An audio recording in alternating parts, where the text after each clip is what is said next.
मुरली अमृत की धारा है धारा, जो देती दुखों से किनारा। मुरली अमृत की धारा है धारा, जो देती दुखों से किनारा। भूले जीवन में हो जाए शिव बाबा मुरली में समझाए। भूले जीवन में हो जाए शिव बाबा। ओम शांति। आज की तारीख है 14 सितंबर 2023 के बाबा के साकार महावाक्य। मीठे बच्चे, याद के अभ्यास को सहज बनाने के लिए बाप को कभी बाप रूप में, कभी टीचर रूप में, तो कभी सतगुरु रूप में याद करो। बाबा ने प्रश्न पूछा, तुम बच्चों को अभी सारे विश्व में कौन सा ढिंढोरा पिटवाना है? बाबा ने उत्तर दिया, अब ढिंढोरा पिटवाओ कि सुख की दुनिया यानी स्वर्ग कर चेता स्वयं राजयोग सिखाने आया हुआ है। वो बच्चों के लिए हथेली पर भविष्यत लेकर आया है, इसलिए राजयोग सीखो। बाप स्वयं कहते हैं, बच्चे अब तुम्हारे 84 जन्म पूरे हुए हैं, तुम्हें मेरे साथ घर चलना है, इसलिए देह का भान छोड़ अशरीरी बनो, देवी गुण धारण करो तो देवी दुनिया में चले जाएंगे। गीत। कौन आया मेरे मन के द्वारे? कौन आया मेरे मन के द्वारे, पायल की झनकार लिए। कौन आया मेरे मन के द्वारे, पायल की झनकार। ओम शांति। मीठे मीठे बच्चों ने गीत सुना कि अभी हमारी बुद्धि में किसकी याद आई है। सबकी बुद्धि में है कि पतित पावन एक बाप है। अंग्रेजी में उनको लिबरेटर कहते हैं। लिबरेट करते हैं दुख से, दुख हरता सुख करता है। यह कोई मनुष्य व देवता का नाम नहीं है, यह है ही एक पतित पावन बाप की महिमा। पतित पावन सदगति दाता गॉड फादर को कहते हैं। मनुष्यों की यह महिमा हो न सके। लक्ष्मी नारायण को, ब्रह्मा विष्णु शंकर को पतित पावन नहीं कह सकते। पतित पावन ऊंच ते ऊंच एक ही है, परम पिता परमात्मा। ऊंचा उनका नाम भी है तो ऊंचा उनका ठाम यानी रहने का स्थान भी है। तुमको निश्चय है कि यह हमारा बाबा है। शिव को ही बाबा कहते हैं। शिव ही निराकार है। शिव का चित्र अलग, शंकर का चित्र अलग है। वह यानी शिव बाप, शिक्षक, सतगुरु है। आज सतगुरुवार है। तुम्हारा तो सतगुरुवार रोज है। सतगुरु रोज तुमको पढ़ाते हैं और वह तुम्हारा बाप भी है, यह तो निश्चय होना चाहिए ना। उनको सर्वव्यापी नहीं कहेंगे, तुम्हारी बुद्धि में है। पतित पावन परम पिता परमात्मा हमको राजयोग सिखलाते हैं। वह ज्ञान का सागर है, यह तो बुद्धि में निश्चय रहना चाहिए।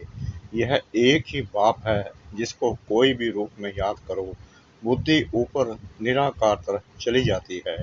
कोई आकार व साकार नहीं है। आत्माओं को परमपिता परमात्मा से अब काम पड़ा है, परंतु जानते नहीं हैं। गाते हैं कि वह ज्ञान का सागर है, तो ज्ञान का सागर माना जो ज्ञान सुनाकर सद्गति करे। लक्ष्मी नारायण को यह ज्ञान नहीं है। ज्ञान वह जो ज्ञान सागर से मिले, इसलिए शास्त्रों में भी ज्ञान नहीं है। ज्ञान सागर को ही मनुष्य सृष्टि का बीज रूप कहते हैं। बाप क्रिएटर है, वह है बेहद का बाप और सब हैं हद के बाप। अब बेहद के बाप को सब याद करते हैं, जो बापों का बाप, पतियों का पति, गुरुओं का भी गुरु है। सब उनको याद करते हैं, साधना करते हैं। आजकल चित्रों के आगे, राम के आगे, शंकर के आगे लिंग रखते हैं। है निराकार, ऊंच ते ऊंच है, वह लिबरेट करते हैं। अभी तो सब आत्माएं पतित हैं। 5000 वर्ष पहले जब आदि सनातन देवी देवताओं का राज्य था तो उस समय एक ही राज्य था, सुखधाम था, पवित्रता, सुख, शांति सब थी। उसका नाम ही है स्वर्ग यानी हेवन। हेवन को सूक्ष्म वतन व मूल वतन नहीं कहेंगे। हेवन के अगेंस्ट है हेल। यह बुद्धि में रखना है। एक बेहद का बाप को ही याद करना है, उनसे स्वर्ग का बरसा मिलता है। सतगुरु राजयोग सिखलाते हैं, पावन दुनिया में ले जाते हैं। एक की कितनी महिमा है, लक्ष्मी नारायण को ये महिमा नहीं दे सकते। एक ही निराकार बाप है, आत्माएं भी निराकार हैं। जब शरीर से अलग हैं, आप कहते हैं तुम अपना शरीर लेकर पाठ बजाते हो। तुम कितने जन्म पाठ बजाते हो यह भी जानते हो। ब्रह्मा का भी चोला है, सूक्ष्म वतन में भी चोला है।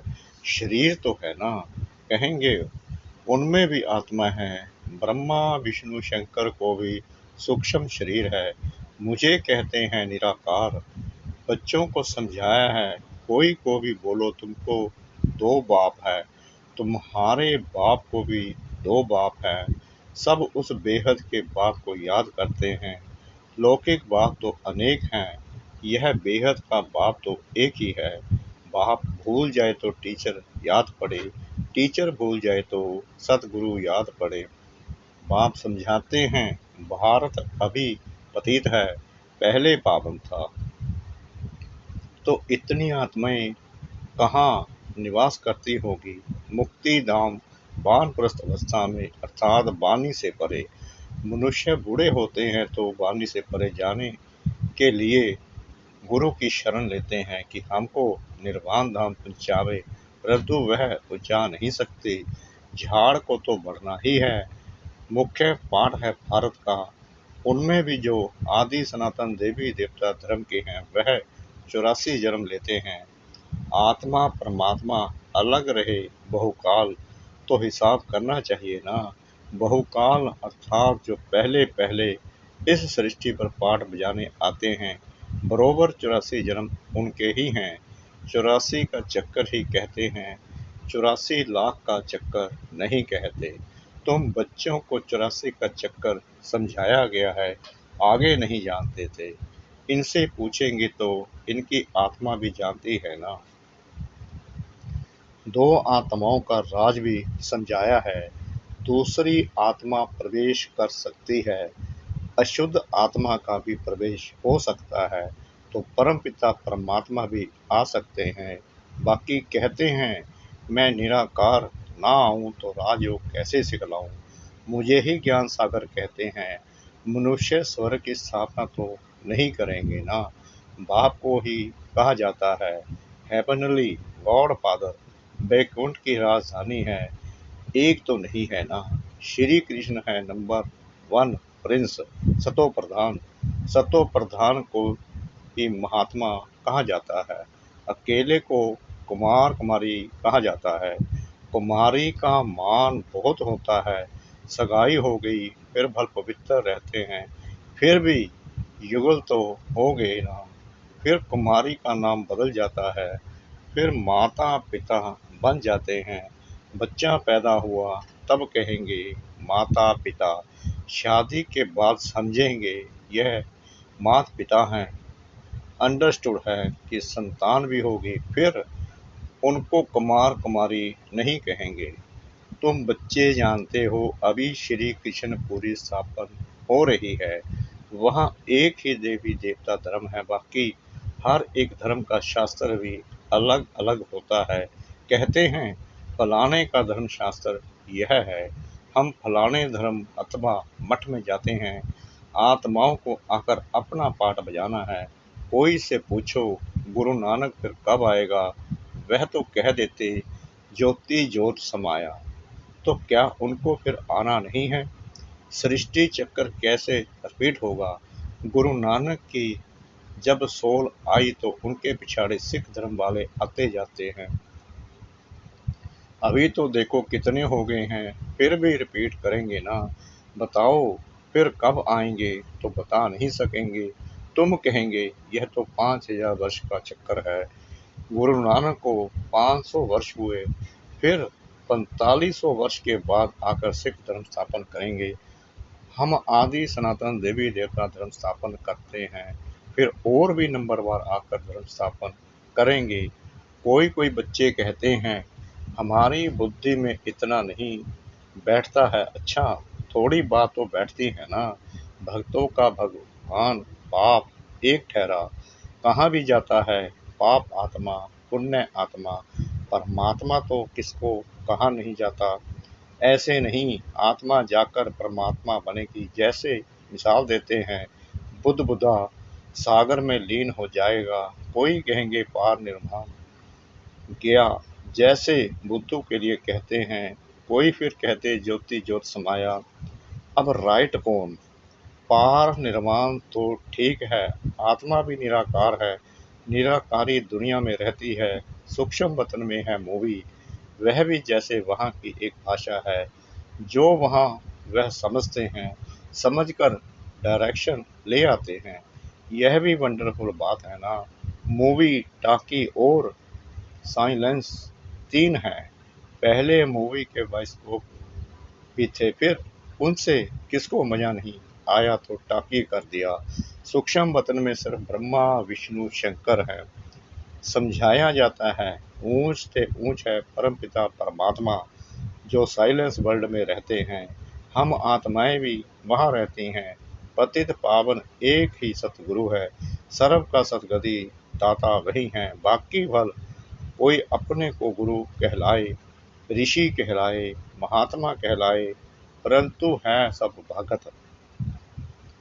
पावन बनाने वाले को जानते ही नहीं। कहते हैं परमात्मा, सबको कब्र से निकाल ले जाते हैं। देखते भी हो, यह वही महाभारत लड़ाई है। तुम सत्युग के लिए राजयोग सीख रहे हो, विनाश के बाद फिर सत्युग के गेट खुलते हैं। बाप ने समझाया है, इस समय तुम बाप से राजयोग सीखते हो, तुम योग बल से राज्य लेते हो। यह है नॉन वायोलेंस। कोई भी यह नहीं जानते हैं कि नॉन वायोलेंस किसको कहा जाता है। काम कटारी भी नहीं चलानी है, यह भी हिंसा है। अहिंसा परमो देवी देवता धर्म था। विकारों के कारण ही तुमने आदि मध्य अंत दुख पाया है। वहाँ है ही निर्विकारी दुनिया, जिस कारण आदि मध्य अंत दुख नहीं होता है। वह है अमरलोक, यह है मृत्यु लोक। मृत्यु लोक में बैठ कथा सुनाते हैं, अमरलोक में जाने लिए। बाप कहते हैं मैं त्रिकालदर्शी हूँ, तुमको भी त्रिकालदर्शी त्रिनेत्री बनाता हूँ, अर्थात तीनों लोकों तीनों कालों को जानने वाले। यह भगवान की महिमा है। तुम बच्चों को आप समान बनाकर साथ ले जाते हैं। ज्ञान सागर के बच्चे तुम भी मास्टर ज्ञान सागर बन जाते हो। बाप कहते हैं मैं मनुष्य सृष्टि का बीज रूप चैतन्य नॉलेजफुल हूँ। हाँ, हम जान सकते हैं बीज से ऐसे झाड़ निकलता है, फिर फल निकलता है। अब यह है मनुष्य सृष्टि का झाड़। बाबा कहते हैं मैं उस उल्टे झाड़ के आदि मध्य अंत को सृष्टि चक्र को जानता हूँ। मनुष्य कहते भी हैं परमात्मा सत्य है, चैतन्य है, आनंद का सागर है, सुख का सागर है, तो उनसे जरूर वर्षा मिलना चाहिए। तुम मुझ अपने बाप से वर्षा ले रहे हो। तुम 21 जन्मों के लिए पावन बन जाएंगे। मैं एवर पावन हूँ। तुमको तो पाठ बजाना है, इस समय सिर्फ तुम्हारी चढ़ती कला है। तुम मास्टर ज्ञान सागर बन जाते हो, फिर सत्युग से लेकर तुम्हारी कलाएं कमती होती जाएगी, चढ़कर फिर उतरना ही है।